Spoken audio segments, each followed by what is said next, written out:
Around June 2025, you gave an interview and said that one of the things I remember is that you would be the 6th president of the Republic. Yes, I still hold that dream. A month later, you're out of work. On the day you made that decision, you said it's the 8th of July. How was that meeting with the president? Well, on the 8th of July, I went and told the president, it is hazy right now, and I feel like I need to have my head out there to be able to look at things more clearly, and really be neutral in this conversation so that truth can be able to come out. Because when you have got and he agreed with you? Well, can someone make you work by force? Because there are claims that you actually fired. But I said, why are there claims where I have said something in writing? Do you have my firing letter? I'm asking, I mean... No, you should have a kidogo intelligent conversation, because where I have said in writing that I have resigned, I put even online my resignation letter. Which you sent to the Chief of Staff. Yeah, Chief of Staff. Yes. You now come and claim I was fired. Me, I have got two things. I have got my social media message to say I have resigned, and I have got my actual resignation. You want to come here and ask me a question and you want me to respond, and you have nothing. No, I'm asking you. No, but why, when I have got hard evidence, yeah, you cannot ask me unless you say there is this document, there is this letter, there is this firing letter. I think that is... that because... No, that is abuse of studio time. In this country, that's abuse of studio in this country, Honorable Moses Kuria, there are people who've been asked to resign. Okay, simple answer then, so that we don't debrief all of that. Yeah. I was not fired, and I was not asked to resign. Okay. And the president actually regretted the fact that I resigned. He really regretted. How so? There's no document to show that? No, I'm saying from my conversation with him, he regretted the fact that, I mean, it was unfortunate, as in his words. You know, he told me it is your decision, but it's unfortunate. Yes. Did you resign or are you fired? I resigned. Why? I resigned one day after Sabasaba, Sam. And I resigned because Sabasaba shattered me. Shattered me, totally. Mm-hmm. I was actually outside the country and I was on a flight coming. And I was even on the flight, because we had internet on the flight. I was coordinating on WhatsApp. Yeah. I would get information from some wonderful people in Roiro, Thika, and all these places, and then I would coordinate with security agencies. And then, you know, that day I remember, I think some places like Roiro, like Thika, like Kiserian. Some places I really used my access in government that time to stop it. Mm-hmm. Then. Ahead of all that mayhem, you know, I am known to a lot of business people, the people who sell supermarkets were burnt and all that kind of thing. So I really talked to them and I really felt them. And by the way, you know, you look at these things as, for example, Maguna supermarket. Are you aware that the things which are inside there are not necessarily Magunas? Mm-hmm. There's somebody who has taken a stock on what we call consignment to be sold. Right. So the impact was so huge. So the following day, I asked some people, people in both sides. I talked to people in the opposition. I asked them, what is this? Mm-hmm. It is said that it is you people who are organizing the mayhem. Why you organize violence against our own people? They told me it is not me, it is government. And then I talked to people in government, in all the levels, including the president himself. Mm-hmm. I told them, Mr. President, the opposition people are claiming that it is government people who are doing all this destruction. And the president almost took the Bible. Then I asked myself, where am I? Is it government which is right, or is it opposition which is right? And I found myself in that unfortunate situation. I don't know who to believe. Yeah? I don't know. You know, I said, okay, let me just sit on that pedestal whereby I can be able to see things much more clearly, because in any case, that Magunas, that county supermarket in Muranga, does it matter whether it is Wamonyoro people or government people who are burning the supermarket? It wouldn't matter less for those people. Okay. So I said, look, there comes a time when some of us, you know, have to start somewhere where really you can be able to answer every question that your conscience asks you. Let's take a look at a post you released on X on the 7th of July. This was on the day of Sabasaba. You wrote that no Gen Z died today, only criminal looters. Well done, Kip Murkomen, ensure zero Gen Z and maximum criminal fatalities. You see... That's the same day you met the president? You see, no, the following day. Uh-huh. You see the information was flowing fast and furious. Yeah. Information was flying fast and furious. And some of the cases, you can imagine people storming a police station. Can those be Gen Zs? Whatever happened in Kikuyu and Dagoretti and all that. So you call total fatalities of... What I believe is that kind of organized something, it is easy to look at it from the fatalities point of view. But it is also important that you look at it from the point of view of the business owners. Yeah? And is it wrong to separate criminals from peaceful protesters? But is there something logically wrong? You are an advisor. Yeah? Is there something logically wrong from saying this one is a criminal and this one is a by the way, I start with that. If you can be able to even have a detector, a metal detector, that this is a genuine protester whose rights are enshrined and protected under the Constitution, fine. But people who go to maim, people who go to destroy property, do you know how much do you know the pain of those people and their business? Do you know, forget about their businesses. Look at it from the jobs. Aren't the human rights of those people who lost jobs in Moya, the people who lost jobs in Nyeri? And for me, it does not matter. It doesn't matter whether it is a government or it is a opposition. It really doesn't matter. So where are you now? I'm a private citizen. Politically? Well, politically, I'm a political animal. We are getting to 23 months before the next general elections. Yeah. So obviously, every politician in the field is going to be active for the next 23 months, and I'm no exception. I'm asking that question because, Moses, you sacrificed your political party, Chama cha Kazi. No, I did not sacrifice. What did you do? No, I did not sacrifice. We are just a member of the Kenya Kwanza coalition. So that decision that was taken, I think it was late 2022 or early 2023, what was it? No, we were having that suggestion and members refused. Suggestion to fold the party. Remember that time there was all this hurabaru about folding parties. Musalia folded his party. Myself and Wetangula and some people were saying, no, we're not going to fold our parties. And it was a democratic decision. So Chama cha Kazi is still operational? It's still there, it's operational. I'm asking that because if you look at the other political parties, so let's start with Ford Kenya, that was in a coalition with UDA. They still have their leader as the speaker. Yes. The party led by Amason Kingi, they still have Amason Kingi as the speaker. Yes. The party led by former speaker Justin Muturi, Democratic Party. Muturi is out, but Honorable Ruku is there as a representative of DP. If you look at ANC, yes, merged, but Musalia Mudavadi is still the Prime Cabinet Secretary. Yes. There's nobody from Chama cha Kazi. Absolutely. In cabinet. Yes, there's no one in cabinet. Why? That's true. How did that happen? Well, it is up to the appointing authority. Now, how can you ask me now? No, because you had an agreement with the party leader of UDA. Yeah, well, but Kenya is like that. Some agreements are honored, some are not honored. I cannot claim to be having a postal address in heaven. I live on this earth, and betrayals do happen. Betrayals? Yes. So why were you removed as a cabinet secretary? Was any explanation ever given? No, never. Never. Did you ever speak to the president about that? How can I? Why would I be entitled to ask? Did I speak to him when he appointed me? Did I tell him, so... Because your party entered into a coalition with the president. Well, let me put it this way, Sam Gituku. Yeah. The much I want to say about this issue.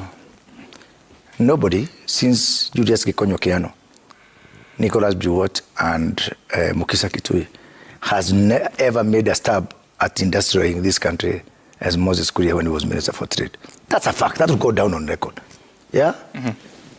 Nobody tried to reform, for example, NYS and all that, like the way I tried to reform and that kind of thing. For the 20 months that I was in cabinet, I'm very proud. I look back with a lot of pride and I walked with my head high. Yes. And I sleep sound. I sleep very sound. I sleep very sound. But I'm also a firm believer that I don't have to be in government for me to be able to make positive change in society. I am making positive change in my own humble way, even outside government. The topics that mean something to me, how we can be able to modernize. And I saw your statement, what I would call a self-appraise of the work that you had done in government for 30 months. And every phrase you say, I did my best. Absolutely. But the appointing authority didn't see that. Well, it's unfair to ask me that. And the appointing authority also grants regular interviews to media. May I respectfully suggest that you ask that question to him? That's fine.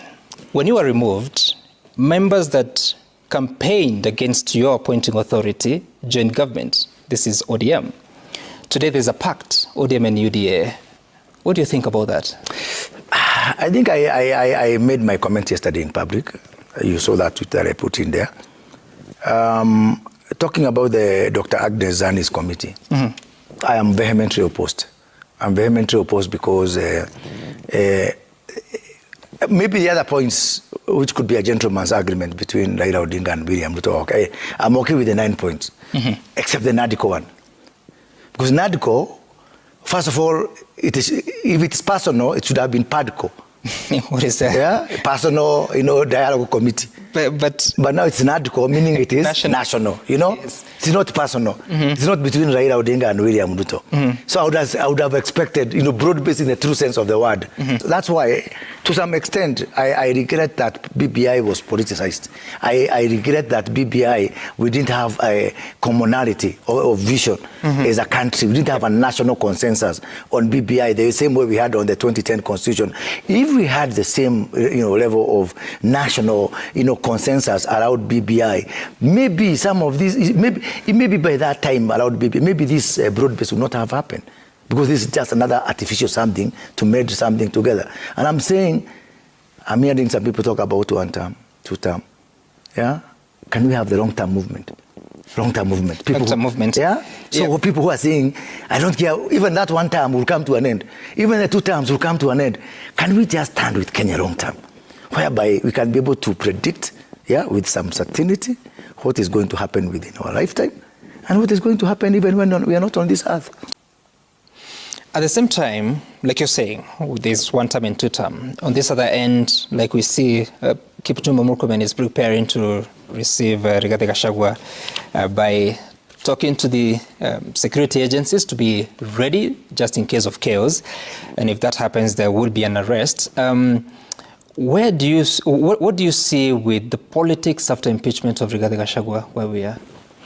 Well, let me give some historical perspective, because I've been in this studio with you, with Yvonne, with so many people talking about Rigathi Gachagua when we were serving in government.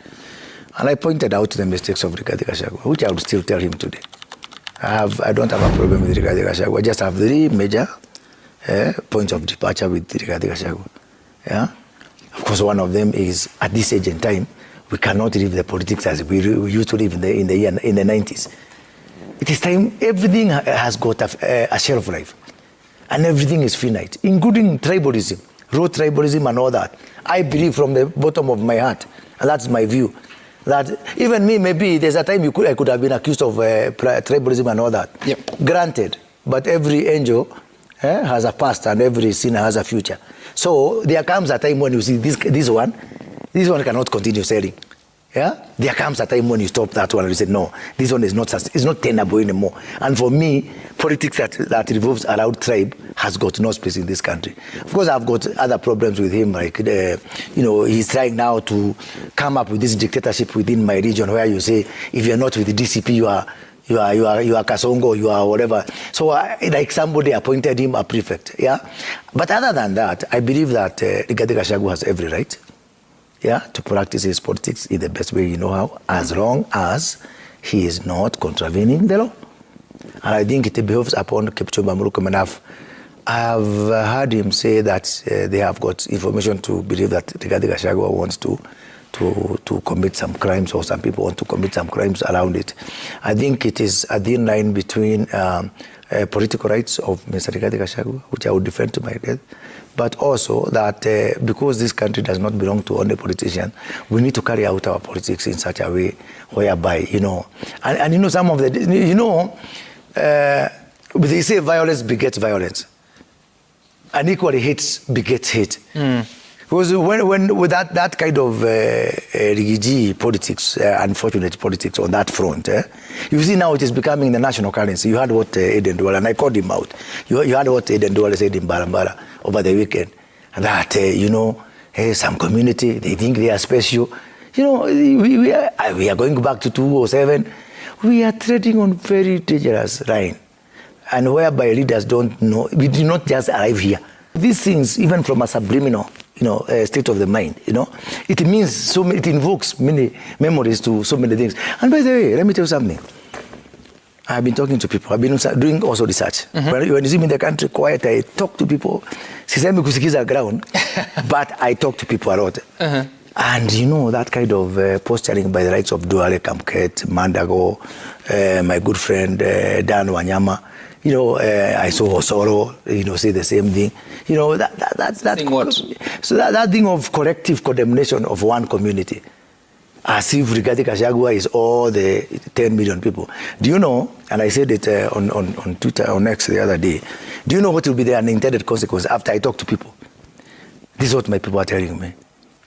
My people are telling me in 2027, in 2022, they voted for William Ruto close to 4 million votes, Mount Kenya region. They voted for Raila Odinga 1.2 million votes. There is, by the projections done, that vote would have grown to 6 million votes in 2027. They are telling me, and I'm talking about ordinary people. Yeah? The other day we went around Muranga villages with Governor Kangata, talking to people because I said I want someone to be as a witness. So we went around Muranga with Kangata, listening to people. They are telling me in 2027, these 6 million votes, they'll put in one basket. They'll give one person. One person, I don't know who it is, but they'll give one person because of these kind of statements from Duale. And they say, what will they ask for that 6 million votes? They are telling me we don't want to be president. We don't want to be deputy president. Neither do we want to be prime cabinet secretary. What do they want? They just want a country that works. They will give their vote for nothing. For nothing. They will not ask for anything. What's your sample size? Yeah? No, it's quite expansive. I am a statistician, my friend. What's your sample size? I'm a socio-scientist and I'm a statistician. What's your sample size? If you want me to complete the scientific study, I can go. And you can even commission one here for you as Citizen TV. What's your sample size? Citizen TV. Yeah? My friend, I am a politician. I have been allowed politics. No doubt, you're a politician. I have been in presidential campaign since Matiba, Marlborough House in 1992, 1997 with Kibaki, 02 with Kibaki, 07 with Kibaki, 13 with Uhuru Kenyatta, 17 with Uhuru Kenyatta, 22 with William Ruto. I am not one to see mirages. I'm not one to have broad political vision. Do you have a sample size? Yeah? Do you have a sample size? No, it's expansive, and I'm telling you there's a team that is working on... That's not statistics. Well, I am not... do you know, I can give you the number of Angela Abido, if you want to convert me to an opinion poll company. I am a politician who has got my pulse on the... research. No, yes, but you can't ask me about sample size for my... I did not say that I went there and I say margin of error. I said those ones. I'm not your pollster. No, you can go and ask Abido or Tifa to do for you a proper research. I am speaking to prove me right or to disapprove me. Was money used to remove Rigathi Gachagua from office? Also corruption is not a spectator game. So maybe I will not be privy to such bribery because first of all that was not part of my remit. But again, this whole discourse of generalization will lead to such kind of innuendo and speculation. Because, if you cannot say for sure that it is corruption for this one, not the other one, so where is the line? That's why I am asking for scientific processes. Sorry, Honorable Moses, were you aware when Rigathi Gachagua was being impeached? Yes, I was aware. I mean, what do you mean? Did you hear that signatures are being collected? Of course, the signatures. Of course, you need signatures to impeach someone. You were in government then? Yes, I was in government. Yes, you didn't hear anything about money changing hands? I was an advisor. Of course, I had things in the public domain. I had things in public domain. That? Yeah, that people are saying we are being given money. And you have got cases. I don't even know why you would try conjecture for something that is... I'm asking you. Have you asked John Meadow? The people, let's say, because this is not a spectator game, you need to ask those people who claim they were induced by money. And I can give you examples. John Meadow, Senator Fonyandaro, Karungu Wadhango. They were given money. So they say publicly, I'm not a media person. Yeah, you are the media person. They say publicly. So they say, we have got some self-confessed people and you are digging from someone of guesswork. I'm asking you because you sat in the executive. Do you imagine that there's a meeting? First of all, that time I was an advisor, but it's okay, I was in the executive. Can you imagine there's a meeting? Excuse me, guys, agenda number 1, bribing of MPs. How many have you bribed today? Key performance indicator. Of course, you don't expect that there's something like that. Sure, So how do you imagine it is done? I don't know. Am I naive? How do you imagine it is done? A whole meeting is done, and then people say, excuse me, how much are we going to bribe somebody to go? I don't know how it's done. I've not sat in parliament. So let's say, even in the wildest of imagination, you don't imagine that if this thing was to happen, or if it happened, that it would happen in some broad something. Yes. Yeah.